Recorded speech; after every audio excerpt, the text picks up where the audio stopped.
Hello and welcome to a new episode of Car Lube TV. In this episode, we're going to have a look at fixing my wobbly wing mirror. Basically, when you're at about 50 mile an hour or above on the motorway, the wing mirror is like wobble, wobble, wobble, wobble. It's quite annoying.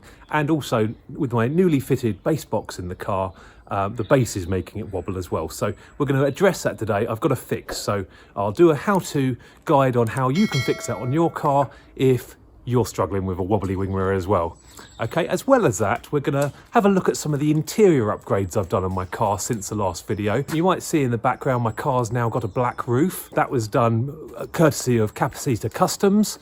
Kat did a great job on the roof, and there's a video, I'll put a link at the top there for the installation of my vinyl black roof. Without further ado, let's get on with fixing the wing mirror. From what I've seen, the wing mirror glass is actually glued or 3M taped to a backing plate, and what can happen is, as I suspect has happened, is the adhesion is failing in some area of the glass. So what we're going to do first of all is move this wing mirror all the way to that side and see what we can discover. Now we can see the mirror in this position with it sticking out as much as it can.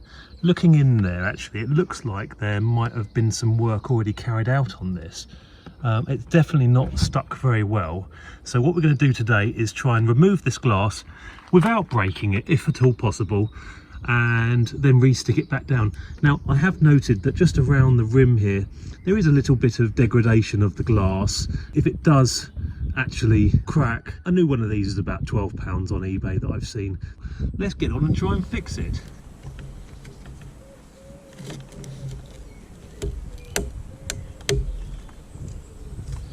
As we can see here, someone has already been in here in the past and they made a right old pig's ear of it. They've used rubbish adhesion. We're going to use something better than that today. And also the corner of the bracket here, you can just about see it there, is snapped. So it's not even getting the full coverage that it needs. And we do need to be a little bit careful when taking this off, because we do have a heated plug in there that I need to take off. You can just see it in there like that. We need to remove those, and you can just see the lines in the back there. I'm going to need to remove all of this plastic, or at least this these sticky pads, and then put some new adhesion on there and try and get a better job. It's just clinging on that last bit there, as you can see. There we go. That is a pig's ear.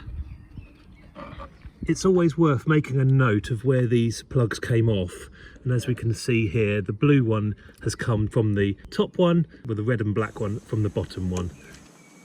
This is the glass, as I've just mentioned, covered in sticky pads. I need to remove these. For this, I'm going to use a bit of heat from the heat gun and potentially some tar away, which is a good label remover.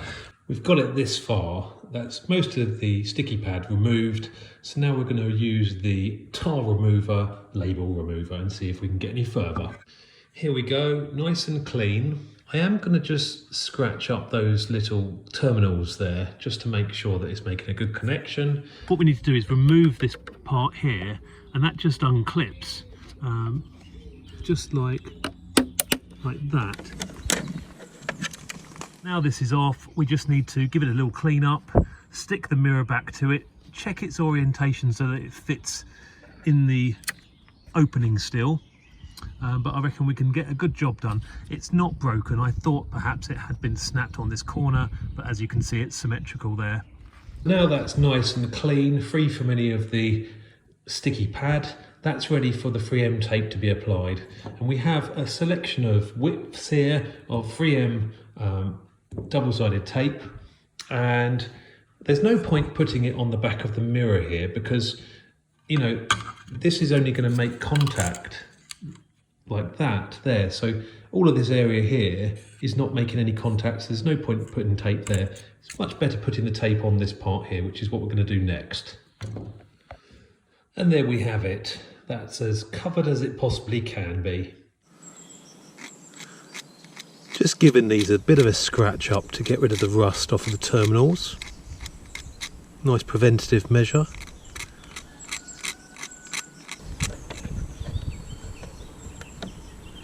Just going to clip this back into place.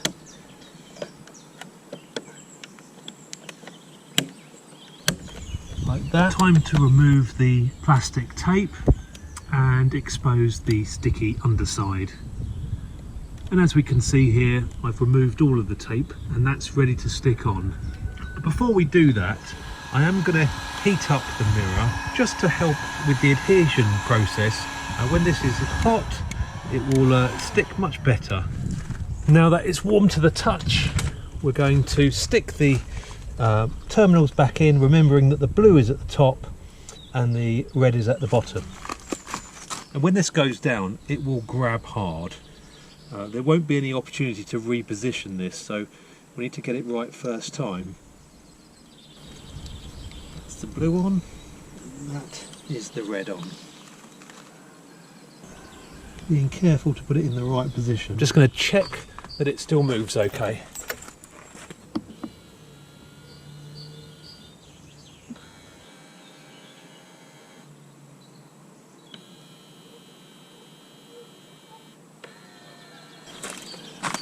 All good. So now I'm just going to press it so that it sticks nicely. Just provide a little bit more heat. So I think we can call that one a success. It seems fairly solid now, so I won't know until I drive it if it's wobbling anymore, but I think that that's going to be a 90% better than it was, if not back to OEM. Now on to the update on the interior. I've been busy wrapping. Let's have a look. As we can see here, this is my new Eon 9.5-inch display, and this was all silver before, and so that has been wrapped in the same 3M material that was used on my roof. And we can just see it here. It's a nice job, I think. Down here, I'll show you what this looked like before, but this was like a matte plastic finish, and it had a scratch down here. I'll just show you what that looks like now. And so I've also wrapped around here.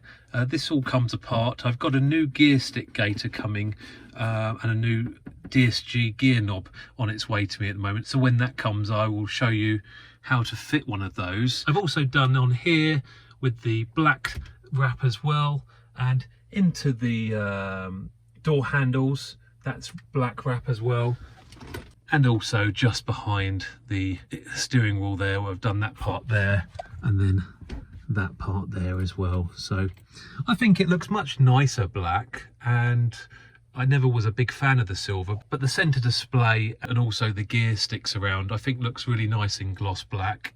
Tell me what you think in the comments. So there we are, guys. That's the interior update on my car. Still some work to do, and if you like what I've done, drop me a comment. Consider subscribing if you can, it helps the channel. Browse the Car Lube channel. When I removed the other side, I did note that the backing panel is slightly different on the driver's side. I have a strong suspicion that the side which I've shown you how to fix has actually been pulled apart in the past, and the backing plate that was put on there was not the one that came with the car. This one is off the driver's side and it has no signs of being repaired, although it was also wobbly. And you can see the backing plate for the heated wing mirror is much bigger. You can see from the difference on it from the side I'm showing as well. So the likelihood is you'll probably have one like this on the back, which will be far easier to actually repair, because I'm just going to now add all of the adhesive to this and stick the mirror back on, you see. And here we have this one stuck back together, all lovely, ready to go back on the car.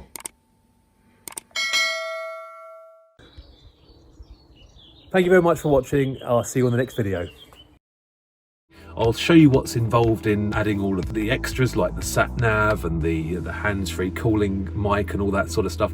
At the end of it, I'll show you how it works. We have a bass box. Yes, a bass box. I fitted my Eon head unit last week, and the plan always was to have some kind of a